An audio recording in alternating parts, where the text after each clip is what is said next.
우리나라 가곡 중에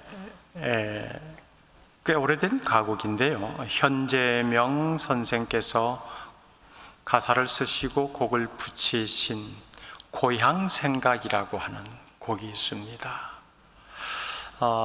저도 학교 다닐 때 이 곡을 많이 부르기도 했는데요, 가사만 부르면은 뭐 그런데 했는데 살짝 한번 불러볼게요. 그 곡 그렇게 느끼실 것 같은데, 해는 져서 어두운데 찾아오는 사람 없어 밝은 달만 쳐다보니 외롭기 한이 없다. 내 동무 어디 두고 이 홀로 앉아서 일처일을 생각하니 눈물만 흐른다. 많이 아시네요. 학교 다닐 때 음악 점수가 꽤 좋았던가 봐요. 2절 가사도 보면은 저 달도 서쪽 산을 다 넘어가건만 단잠 못 이뤄 애를 쓰니 이 밤을 어이해. 자신의 그 참 처량한 신세, 외롭고 고독한 그 상황을 노래한 것이지요. 딱 이 상황에 어울리는 사람이 오늘 본문에 등장합니다. 야곱이죠. 그래서 어쩌면 이분이 야곱을 염두에 두고 이런 노래를 지었나 할 정도입니다. 앞선 본문에서 계속 이어져 오는 내용입니다. 야곱이 어머니 리브가와 공모해서 아버지 이삭을 속여서 장자에게 주어지는 축복을 받게 됩니다. 근데 결과는 형의 분노를 불러 일으켰습니다. 아버지 이삭이 곧 죽을 상황이 되었고, 아버지가 돌아가시게 되면은 에서가 야곱을 죽이려 한다는 계획을 어머니 리브가가 듣게 됩니다. 그래서 아들을 지켜야 된다라는 생각으로 피신을 시키지요. 하란 땅으로 보냅니다. 그 하란 땅에는 리브가의 오빠 라반이 살고 있습니다. 야곱에게는 외삼촌이 되는 거죠. 지금 살고 있는 브엘세바에서 하란까지는 거리가 약 800km 됩니다. 걸어서 가야 되는 이 거리, 만만찮은 거리입니다. 아무도 동행하는 사람 없이 홀로 가야 되는 이 거리. 한 광야에 이르러서 해도 지고 몸도 지쳐서 돌을 베개 삼아 잠시 누웠습니다. 극도의 긴장이 풀어지는 순간이겠죠.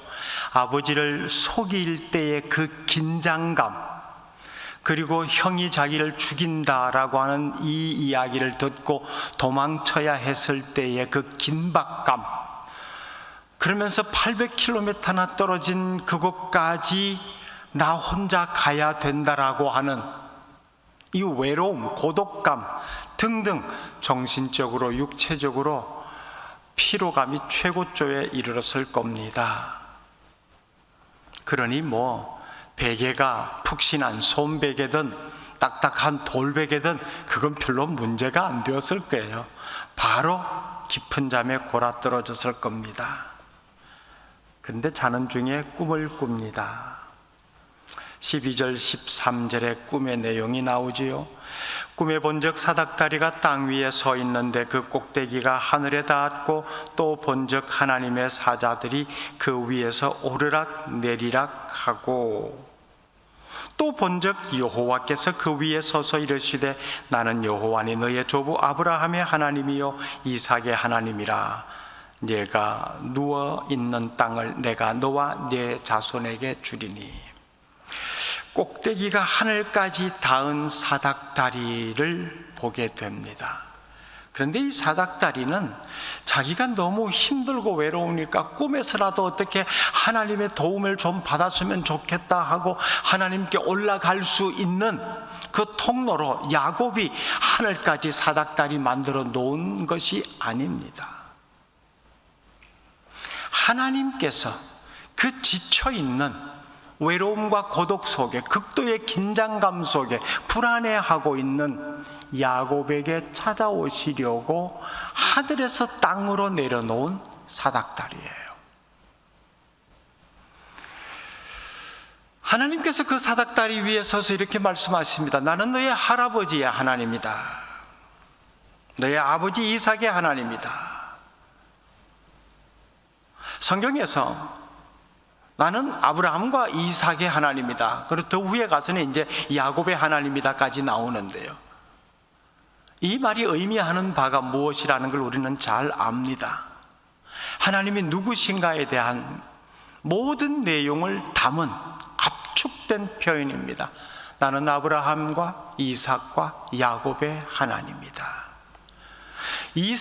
아브라함과 어떻게 동행했으며 이삭과 또 야곱과 어떤 동행하는 모습을 보였는지 알고 있지 않느냐 하는 내용이 포함되어 있죠. 그들의 굴곡진 모든 삶에 함께 했다라고 하는 것을 드러내는 표현입니다. 그걸 말씀하시는 거예요. 나는 너의 할아버지 아브라함의 하나님이다. 그리고 너의 아버지 이삭의 하나님이다. 그러면서 그 할아버지 아브라함과 아버지 이삭에게 약속하셨던 언약의 내용을 그대로 다시 한번 야곱에게 또 말씀하십니다. 13절 하반절에서 보면은 네가 누워있는 땅을 내가 너와 네 자손에게 주리니, 이어지는 말씀 14절 15절 우리 같이 봅니다. 네 자손이 땅의 티끌같이 되어 네가 서쪽과 동쪽과 북쪽과 남쪽으로 퍼져나갈지며 땅의 모든 족속이 너와 네 자손으로 말미암아 복을 받으리라. 내가 너와 함께 있어 네가 어디로 가든지 너를 지키며 너를 이끌어 이 땅으로 돌아오게 할지라. 내가 네게 허락한 것을 다 이루기까지 너를 떠나지 아니하리라 하신지라. 아멘. 굉장한 약속이죠. 아브라함에게 이 말씀으로 약속하셨다는 것 우리가 알고 있고, 이삭에게도 동일한 내용으로 약속하셨다는 걸 알고 있는데, 그 내용을 그대로 다시 이 외롭고 고독 속에 있는 불안한 상황 속에 잠시 잠들어 있는 야곱에게 꿈에 나타나셔서 하나님이 말씀하십니다. 이 모습을 보면 하나님은 아브라함의 하나님, 이삭의 하나님일 뿐만 아니라 야곱의 하나님이 되신다는 것을 알 수 있습니다. 그런데 한 가지 이해가 안 되는 면이 있어요. 하나님의 그런 약속을 이어받을 자잖아요. 엄청난 약속입니다. 그러면 이 약속을 이어받을 자는 하나님의 손에 붙들려 있습니다. 하나님이 이끌어 가시는 인생을 사는 사람입니다. 하나님의 눈에서 벗어날 수가 없고 철저하게 하나님의 보호하심 속에 살아가는 사람이라는 것을 우리는 압니다. 그 약속을 받을 자이니까요. 그런데 그러면 그런 약속을 받을 자가 길을 나섰다면은 이런 곳에서 잠을 자게 하면 안 되죠. 야곱으로 하여금 불안과 초조함과 긴장을 가지게 하면 안 되죠. 비록 떠나올 때 상황은 그랬지만은 떠나기 직전에 괜찮아 야곱아, 네가 하란까지 갈 동안 내가 철저히 너를 지켜줄 거야. 아무 걱정하지 말고 너는 나만 따라오면 돼. 그렇게 말씀하고 이끄셔야 되는 것 아니에요. 근데 그 말씀 없었거든요. 그러니 이 아무도 없는 광야 밤을 보내는 야곱의 마음이 얼마나 불안했겠어요. 그리고 그게 무슨 제대로 된 음식이 있었겠습니까? 밤에 무슨 따뜻한 이불이 있었겠어요? 오히려 지치고 피곤한 야곱을 위해서 약속을 이어받을 그 야곱에게 하나님이 준비하신 것은 이슬 하나 피할 곳 없는, 그냥 추위 하나 감쌀 곳 없는 광야였습니다. 하나님의 배려, 이것이 하나님의 배려라고 한다면 너무 어처구니 없는 것 아니에요. 하나님이 우리를 이런 모습으로 사랑하신다면 이걸 우리가 감히 우리 입에서도 하나님이 날 이처럼 사랑하시는군요 라고 말할 수 있겠어요? 하나님이 나를 위해서 이렇게 배려를 해 놓으셨군요 라고 고백할 수 있겠어요?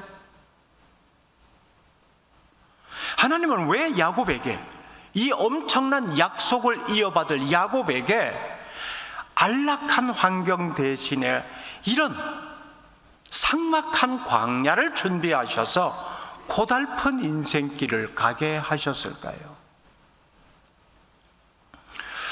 비단 야곱뿐만이 아닙니다. 성경에 등장하는 하나님의 사람들에게 있어서 보여진 공통점은요, 하나님께서 그들을 부르셔서 하나님의 사람으로 세우시고 하나님의 일을 맡겨서 그 일을 하게 하실 때에 그들이 살아가는 삶의 여정에서 당하는 고난이나 이 역경, 이것 피하도록 해주지 않으셨다는 겁니다. 고난 가운데 그냥 내버려 두셨어요. 그것 때문에 아파 몸부림치는데도 그냥 내버려 두셨어요. 눈물 흘릴 때 그냥 눈물이 펑펑 쏟아지도록 놔두셨어요.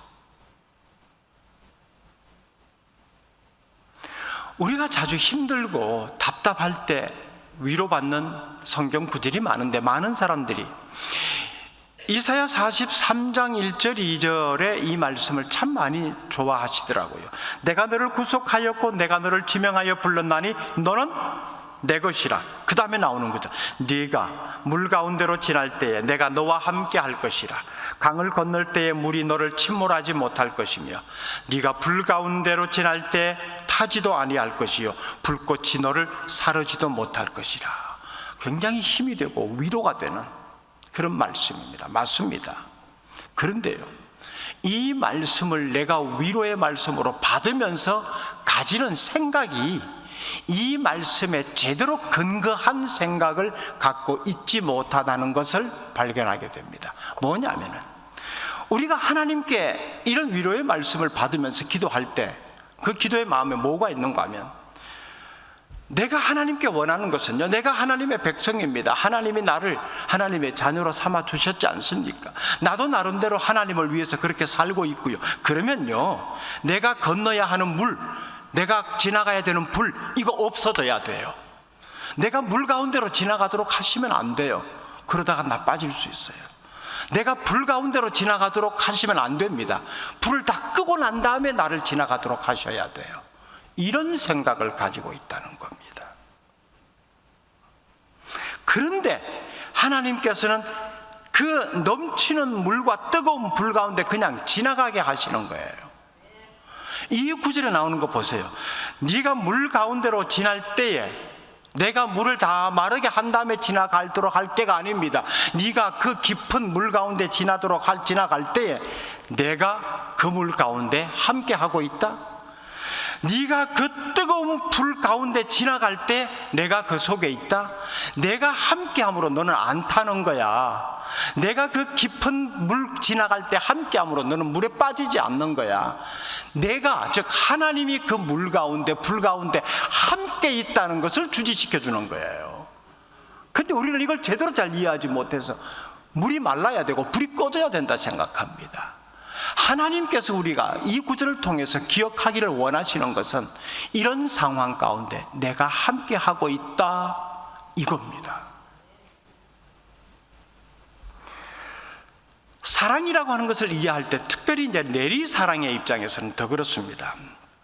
부모가 자식을 사랑한다라고 할 때 현실적으로 나타나는 그 사랑의 방법은, 내가 자식을 사랑하기 때문에 자식에게서는 어떤 고생도 하지 않도록 할 거야. 더군다나 연세가 드신 우리 부모님 세대에 있어서는 지나온 세월이 얼마나 고생스러운 순간들이 많았습니까? 제대로 먹질 못하고 제대로 쉬지 못하고 바둥바둥거리면서 살아왔는데 이렇게 힘든 인생 사는 걸 자식들에게는 물려주지 않겠다. 너희들은 고생 안 시키겠다. 왜? 내가 너희들을 사랑하니까. 그죠? 그러니까 부모 입장에서는 절대 자식들에게 이런 고생을 시키지 않겠다고 다짐을 합니다. 사랑이 그 속에 있기 때문에요. 그러면서 당신은, 즉 부모님들은 온갖 희생을 당연한 것으로 그렇게 여기고 감수를 합니다. 문제는 이겁니다. 이것이 우리의 삶에 너무 익숙하다 보니까 하나님도 우리를 그렇게 사랑해 주시기를 원하고 있는 거예요. 하나님이 나를 사랑하시면 나를 아주 그냥 포대기로 싸가지고 어떤 위험에 처하도록 하면 안 된다는 겁니다. 그래서 하나님이 나를 사랑하신다면 물 가운데로 불 가운데로 절대 지나가도록 하면 안 되는 겁니다. 이거예요. 하나님의 우리를 향한 사랑의 표현은요, 물론 우리에게 풍족함도 주시고 우리가 안전하게 살 수 있도록 하는 환경도 주시는 것도 있지만은 더 많은 경우는 오히려 고난과 아픔이 포함되어 있습니다. 하나님의 사랑은 이게 배제된 사랑이 아니에요. 우리는 그것이 배제되어야 하나님으로부터 사랑을 받고 있다라고 착각합니다. 극심한 고통과 아픔과 몸부림, 이 속에도 하나님의 사랑이 있어요. 하나님 우리를 사랑하는 방법입니다. 그래서 로마서 5장 3절 이하에 보면요, 제가 우리말 성경으로 좀 쉬운 표현으로 읽어드릴게요. 우리는 또한 환난 가운데서도 기뻐합니다. 환난 가운데서도 기뻐합니다. 이는 환난은 인내를, 인내는 연단을, 연단은 소망을 이루는 줄을 알기 때문입니다. 이 소망은 우리를 낙심시키지 않습니다. 하나님께서 우리에게 주신 성령으로 인해 그분의 사랑을 우리 마음에 부어주셨기 때문입니다. 환난 가운데서 하나님을 원망하는 것이 아니라 환난 가운데서 기뻐한다라고 고백합니다. 왜? 그 속에도 하나님은 소망을 담아 두셨거든요.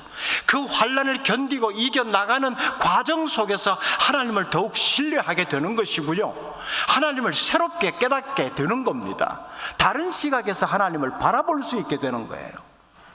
그저 내가 지금까지 내 시각으로 보아온 이 좁은 범위의 하나님의 모습이 아니라 이런 고통 속에서 바라보는 하나님의 모습, 내가 이 모습은 하나님의 모습으로 보지 못했는데 하나님의 모습 속에 이런 것도 있었구나, 그걸 보게 되는 거죠. 그게 우리에게 유익이 되는 겁니다. 그래서 그 연단들이 소망을 이겨내가는 환난을 이겨내는 그 과정 속에서 가지게 되는 견딤, 연단이 진정한 소망을 가지게 된다는 거예요. 저는 목회자의 자녀로서 성장했던 세월을 가끔 되돌아보면은 한 번도 제대로 풍족한 생활을 해본 기억은 없습니다. 대학교 들어갈 때까지, 대학 입학하면서 이제 집을 떠나서 혼자 독립된 생활을 했으니까요, 고등학교 졸업할 때까지 저희 집에는 일주일에 4, 5일이 늘 손님 2-3명이 함께 있었습니다. 섬에서 목회하시다 육지로 나오신 아버지였기 때문에 그 섬 사람들이 육지로 나왔다가 일을 보고 섬으로 들어가려고 하는데 풍랑 일고 폭풍주의보 내리면 못 들어가요. 그러면 3일이고 4일이고 그냥 가장 이물 없는 집하고 우리 집으로 옵니다. 그렇게 일주일에 3, 4일을 손님들과 함께 지냈습니다. 그러니 어머니는 아침부터 저녁까지 부엌에서 나올 시간이 없었습니다. 손님으로 온 사람들이 뭐 식비를 내고 밥 먹는 건 아니에요. 파도가 잦아드는 기간이 2, 3일이면 짧은 거고요, 일주일도 갑니다. 그럼 일주일 내내 같이 있어야 되는 거고 일주일 내내 밥을 해야 되는 겁니다. 돈을 내고 먹는 사람들이 아니잖아요. 그냥 아는 사이고 또 그렇게 먹는 사이였으니까요. 결국 목회자 아버지의 집골이만한 그 사례비로 식사를 해결할 수밖에 없습니다. 감당이 안 되니 제 기억에 또렷합니다. 하루에 한 끼는 국수 아니면 수제비 아니면 누룽지였습니다. 그래서 저는 지금 지금도 이런 음식만 보면 먹고 싶은 생각이 땡겨요. 그때 너무 맛있게 먹어가지고, 많이 먹어서 먹기 싫다기보다도 지금도 맛있게 먹습니다. 목회자의 삶이 경제적으로 여유롭지 못한 것은 뭐 어느 목회자나 다 마찬가지였겠지만은, 저희 부모님께서 저희 자식들이 자라면서 더 풍족한 환경이 되어지지 못한 것에 대한 늘 미안한 마음을 가지고 가끔씩 미안하다, 힘들었지라고 말씀을 하시곤 했어요.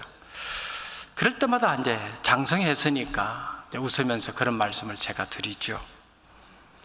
제가 살면서 어머니 아버지께 제일 감사한 것은요, 용돈이 턱없이 부족해도 고기 한번 실컷 제대로 먹어본 기억이 없어도 그런 것들로 인해 제 마음에 서러운 마음이 한 번도 생기지 않았다는 겁니다.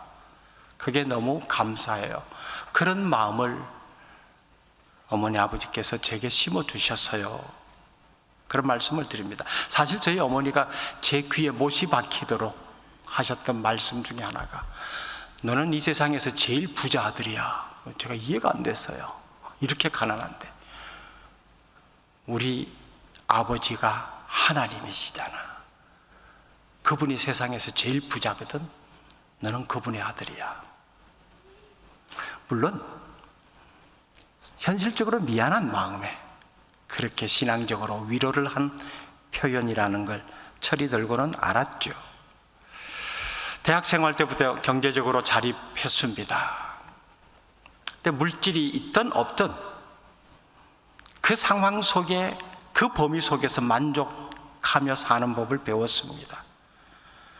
무엇보다도 그런 경제적인 어려움이 있을 때마다 하나님을 의지하고 하나님을 붙들고 기도하면서 외국 유학 생활에 통장 잔고 이거 2, 3일 먹고 나면은 없겠네, 뭘 먹지라고 하는 현실적인 생각이 드는 때가 한두 번이 아니었지만은, 그런 경험과 그런 시간들 중에 마치 본문에 나오는 야곱이 돌베개를 베고 하늘로 연결된 사닥다리를 통해서 하나님께서 말씀하신 그 장면이 떠오르면서, 아, 내가 살고 있는 곳이, 이곳이 베델이구나 하는 경험들, 그것을 여러 번 했습니다.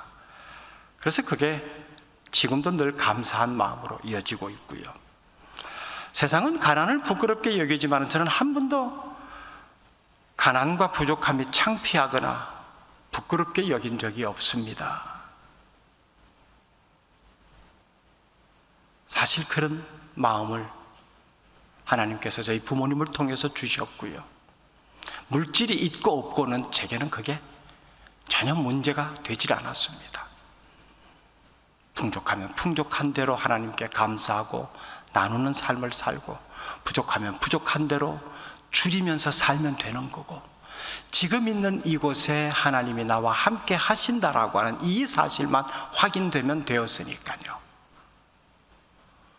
아브라함의 하나님, 이삭의 하나님, 이어지는 야곱의 하나님이었는데 결국은 살아오면서 그 하나님은 여전히 나의 하나님도 되고 계시더라는 그 사실이 늘 고백되었습니다. 여러분, 사랑이라고 하는 건요, 내가 더 주지 못해서 안타까운 것만이 사랑이 아닙니다. 줄 수 있는 것 다 주는 것보다도 때로는 줄 수 있는 것이 있음에도 주지 않는 것이 더 깊은 사랑일 수 있어요. 하나님이 우리가 원하는 것 줄 것이 없어서 안 주시겠어요? 부족해서 안 주시는 분입니까? 왜 그렇게 수십 년 때를 쓰는데도 안 주실까요? 사랑하기 때문입니다. 안 주는 것을 통해서 하나님은 우리를 사랑하는 모습을 보여주고 계시는 거예요. 하나님은요, 우리가 이스라엘 백성들이 하나님과의 관계 속에서 어떤 모습이었는지 잘 알고 있잖아요. 하나님의 백성이 풍족하고 배부르고 걱정과 불편함이 없는 생활을 할 때 하나님 제대로 섬겼나요? 아니요. 하나님 잊어버렸습니다. 등 돌렸어요. 그걸 하나님 너무 잘 알고 계세요. 달라는 대로 다 주면은 하나님과 멀어진다라고 하는 거예요. 그래서 줄 수 있음에도 불구하고 많은 경우에 안 주신다는 거예요. 그 안 주심으로 인해서 더욱 하나님과 밀접한 가까운 관계를 가지고 살아갈 수 있게 되는 거예요. 하나님만 의지할 수밖에 없다는 걸 알게 되거든요. 사실 야곱 보세요. 아버지로부터 장자가 가질 수 있는 축복 다 받았습니다. 뭐 이제 부러울 것 없어요. 근데 현실적으로 아직까지 안 주어져 있잖아요. 이게 불안한 겁니다. 가지긴 가졌는데 손에 쥔 것이 없어요. 오히려 자기의 목숨이 위태롭습니다. 아, 이제 내 주변에 사람이 없구나. 유일하게 내 편이 되어주고 나를 이해해줄 어머니마저도 이제 내게서 멀어졌구나. 함께 있지 않잖아요. 그때 하나님이 나타나신 것 아니에요. 약속을 주시잖아요. 특별히요, 15절에 내가 네게 허락한 것을 다 이루기까지 너를 떠나지 아니하리라. 이게 뭐예요? 요즘 말로 말하면은 우리가 하나님께로부터 받은 사명을 다 이루기까지 하나님은 내 곁에 계신다는 말이잖아요. 사명을 이루는 방법이, 상황이 모든 사람들이 부러워할 만한 그런 모습만 보여질까요? 저렇게 해서 무슨 하나님의 일을 하냐, 저런 모습으로 무슨 하나님의 영광을 드러내냐라고 비아냥거림의 모습도 왜 없겠어요? 혹여 주변에, 지금 본문의 이 상황 속에서 야곱 주변에 누가 있었다면 저런 사람이 아브라함과 이삭으로 이어지는 복을 받는 사람이야? 아유, 무슨 복을 저렇게 받아? 그러지 않았겠어요? 그런데 하나님은 그 복의 약속을 하십니다. 그리고 내가 너한테 약속한 이 모든 것 다 이룰 때까지 나는 너와 함께 할 거야, 이 말씀을 하시잖아요.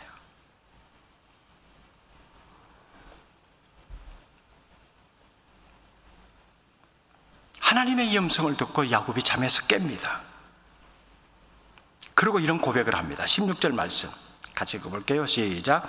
야곱이 잠이 깨어 이르되 여호와께서 과연 여기 계시거늘 내가 알지 못하였도다. 굉장히 중요한 표현입니다.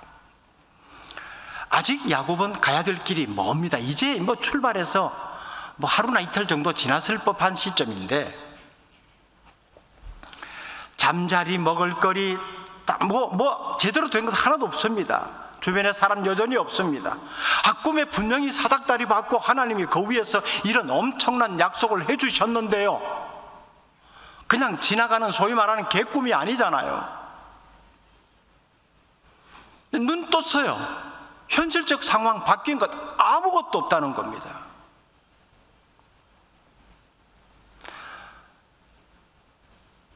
꿈을 꾸기 전에, 즉 잠을 자기 전에도 야곱은 이미 자기 고향에서 하나님을 믿던 사람 아닙니까?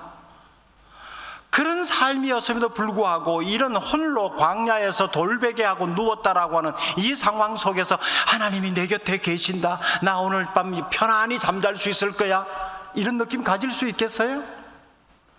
하나님을 섬겨온 야곱이지만은 하나님이 가까이 있다는 것 못 느낍니다.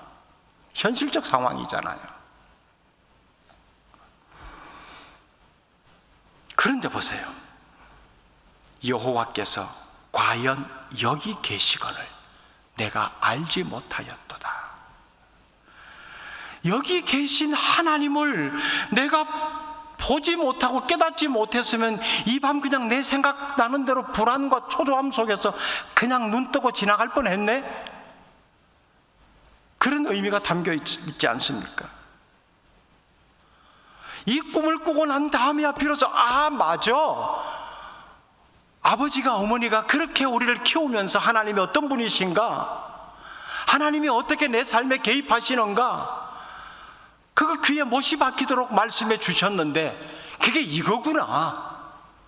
그때서야 비로소 제대로 하나님의 함께 하심에 대해서 알게 된 거죠. 우리가 그런 거예요. 야곱과 같은 광야 인생 많은 분들이 살아갑니다. 지금 이 자리에 계신 분들 가운데서도 내가 지금 삶의 자리가 이건 진짜 광야야, 야곱의 모습이 내 모습 같아, 아니 야곱보다 내가 훨씬 더 심한 모습 같아 하실 분도 계실 거예요. 그런데요, 그런 광야 같은 삶을 살면서도 어떤 사람은 그 광야의 삶에서 하나님이 여기 계시는구나 하는 것을 깨닫는 사람이 있고, 하나님이 왜 여기 안 계셔라고 말하는 사람이 있다는 겁니다. 같은 광야예요.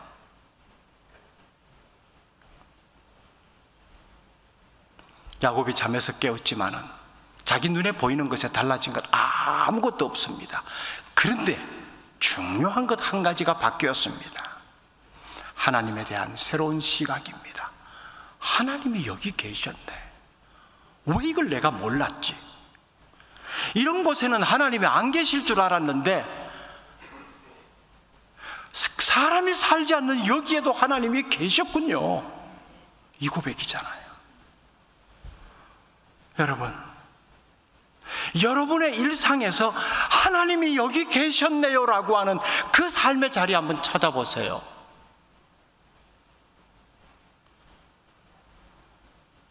그냥요, 세상에 온갖 소리 거기에 그냥 더 귀가 쫑긋해지고, 그 소리가 내 귀에 하루 종일 들리고, 세상에 온갖 화려한 모습이 내 눈에 쏙쏙 들어오고, 그런 삶을 살면요, 하나님이 여기 계셨군요라고 하는 이 깨달음 못 가집니다.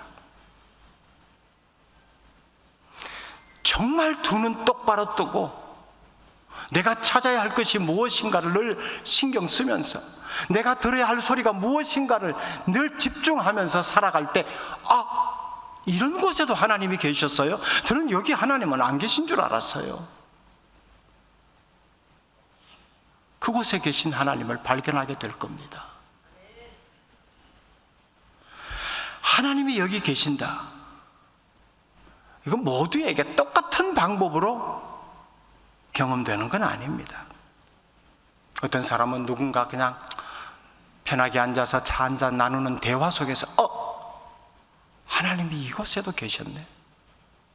또 어떤 사람은 조용히 책을 읽는 가운데서 한 문장의 표현을 통해서, 또 어떤 사람은 그저 땀 흘리며 풀을 뽑는 텃밭일을 하다가, 또 설거지를 하다가, 요즘 휴가철입니다, 조용한 곳에 나가서 쉼의 시간을 가지며 밤에 누웠는데 하늘의 별이 도시에서 보지 못하던 수많은 별들 보면서 많은 생각에 잠길 때, 그 별들을 보는 순간에, 아니면 예배를 드리는 자리에서 다양한 상황 속에서 다양한 방법으로 하나님이 여기 계셨네 하는 걸 경험할 수 있는 거거든요. 마음이 평안해지고 차분해지고, 한 번도 느껴보지 못한, 이거 뭐지? 이거 무슨 기분이지? 여러분, 야곱이 광야에서 여호와께서 과연 여기 계시거늘, 여기 계신 하나님을 경험했듯이, 우리가 전혀 예상하지 못한 순간, 예상하지 못한 자리에서 주님이 우리와 함께 하심을 알게 됩니다. 주님은 특별한 특정한 장소에만 계시는 분이 아니거든요. 그래서 우리의 눈을 똑바로 뜨고 우리의 귀를 크게 열어서 일상의 삶 속에 나와 함께 하신 주님을 볼 수 있어야 됩니다. 느낄 수 있어야 돼요. 그러면 결코 내가 혼자가 아니라는 사실을 깨닫게 됩니다. 그 사실을 알 때 비로소 마음이 평안해져요. 현실적인 내 주변의 상황은 불안의 요소들로 가득 차 있습니다. 그런데 보이지 않는, 정말 나를 가장 잘 알고 나를 이끄시는 그분이 이 자리에 나와 함께 계시다고 하는 사실, 그것으로 인해서 마음의 평안을 얻게 되는 겁니다. 이날 경험한 야곱의 이 예상치 못한 경험, 앞으로 남은 하란까지의 여정에 얼마나 걸음에 힘이 있었겠습니까? 그 이튿날 또 다른 광야에서 돌베개 누워 자도 그날 밤은 평안한 마음으로 잤을 것 같죠. 삶이 고된다고 낙심되어도요, 걱정하지 마십시오. 절망하지 마시고요. 바로 그 자리, 그 순간에 주님이 함께 하시기 때문입니다. 중요한 건 우리가 그 사실에 눈을 뜨느냐는 겁니다. 여기까지 오는 동안 야곱은 이 모습을 전혀 생각하지 못했어요. 자기의 육신의 눈은 떴지만 영의 눈을 제대로 뜨지 못했기 때문에 이 광야에 계신 하나님을 보지 못했어요. 이 불안한 밤을 어떻게 지셀까? 자지 않으려고 애를 쓸지도 몰라요. 짐승이 나를 해칠까 싶어서. 근데 워낙 피곤해서 깜빡 잠이 들었는데 그 꿈속에서 하나님이 여기 계셨다는 사실을 깨닫게 된 겁니다. 하나님을 보는 시각이 달라졌습니다. 내가 지금까지 봐온 하나님이 아니에요. 광야에서 만난 하나님은 전혀 다른 하나님이었습니다. 매일의 삶 속에서, 일상 속에서 하나님을 만나고 체험하는 평범한 이야기, 그게 사실은 정말 누구와도 나누고 싶은 간증거리예요. 왜요? 여기도 하나님이 계셨네. 돌아섰는데 여기에도 계셨네. 챙겨 집을 나왔는데 여기에도 계시네. 그 삶이 얼마나 복된 삶입니까? 여러분의 해저문 광야에서 거기에 계신 하나님을 날마다 확인할 수 있기를 바랍니다.